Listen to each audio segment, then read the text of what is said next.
ಪ್ರಿಯರೇ, ದಿನದ ಬದುಕಿಗೊಂದು ಕ್ರಿಸ್ತನ ಈ ದನಿ ನಮ್ಮೆಲ್ಲರಿಗೂ ಪ್ರೇರಣೆಯಾಗಲಿ.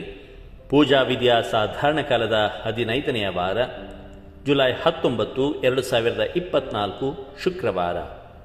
ಸಂತ ಮತ್ತಾಯನು ಬರೆದ ಪವಿತ್ರ ಶುಭ ಸಂದೇಶದಿಂದ ವಾಚನ. 12ನೆಯ ಅಧ್ಯಾಯ 1ರಿಂದ 8ರವರೆಗಿನ ವಚನಗಳು.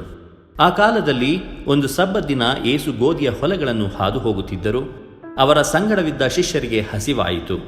ಅವರು ಗೋಧಿಯ ತೆನೆಗಳನ್ನು ಕಿತ್ತು ತಿನ್ನಲಾರಂಭಿಸಿದರು.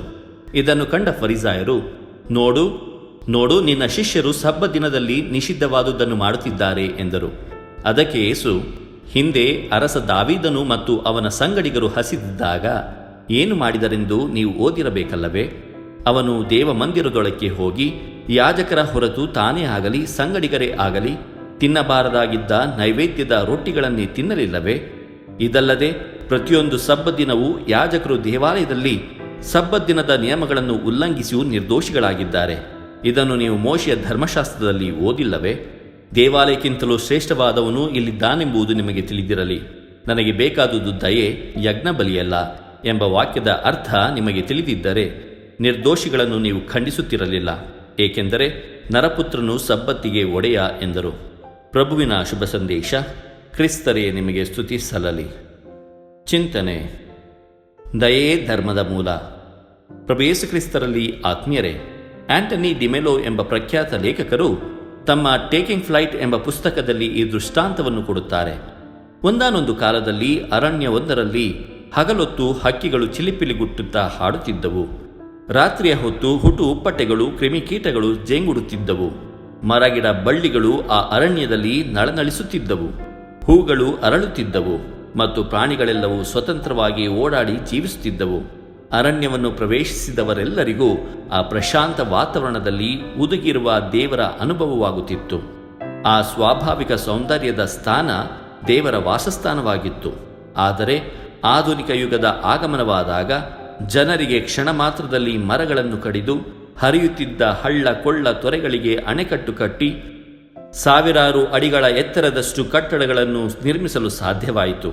ಕಡಿದ ಮರಗಳಿಂದಲೂ ಅರಣ್ಯದ ಮಣ್ಣಿನಡಿಯಲ್ಲಿದ್ದ ಕಲ್ಲುಗಳಿಂದಲೂ ದೇವಾಲಯಗಳನ್ನು ಕಟ್ಟಲಾಯಿತು.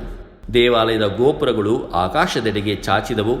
ಗಾಳಿಯಲ್ಲೆಲ್ಲ ದೇವಾಲಯದ ಘಂಟೆಗಳ, ಪಠಿಸಿದ ಮಂತ್ರಗಳ, ಪ್ರಾರ್ಥನೆಯ ಹಾಡಿನ ಸ್ವರಗಳ ಸುಂದರ ನಿನಾದ. ಪರಿಣಾಮ, ದೇವರೊಂದು ಮನೆಯಿಲ್ಲದೆ ನಿರಾಶ್ರಿತರಾದರು.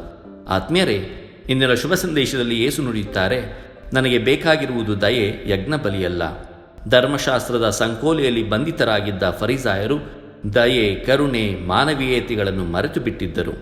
ತಮ್ಮ ಸಂಕುಚಿತ ಮನೋಭಾವದಿಂದ ಹಳೆಯ ನಿಯಮದ ಮೌಲ್ಯವನ್ನೇ ಮುಸುಕುಗೊಳಿಸಿದ್ದರು. ಆದುದರಿಂದ ಯಹೂದ್ಯ ಧರ್ಮ ರುಚಿರಹಿತ ಉಪ್ಪಾಗಿತ್ತು.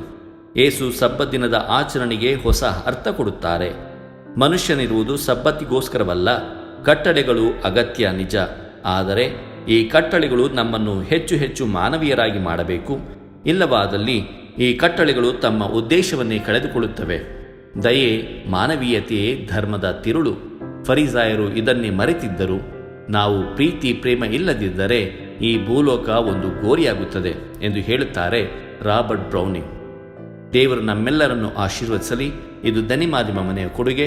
ಧ್ವನಿ ವಂದನೆಯ ಸ್ವಾಮಿ ಶಾಂತಕುಮಾರ್ ಜೆ, ಬೆಂಗಳೂರು ಮಹಾಧರ್ಮ ಕ್ಷೇತ್ರ. ಪ್ರಿಯರೇ, ಈ ಚಾನೆಲ್ ಅನ್ನು ಸಬ್ಸ್ಕ್ರೈಬ್ ಮಾಡಿ ಪ್ರತಿದಿನ ದೇವರ ವಾಕ್ಯವನ್ನು ಆಲಿಸುತ್ತಾ ಅದನ್ನು ಇತರರೊಂದಿಗೆ ಹಂಚಿಕೊಳ್ಳಲು ನಮಗೆ ನೆರವಾಗಿರಿ. ಧನ್ಯವಾದಗಳು.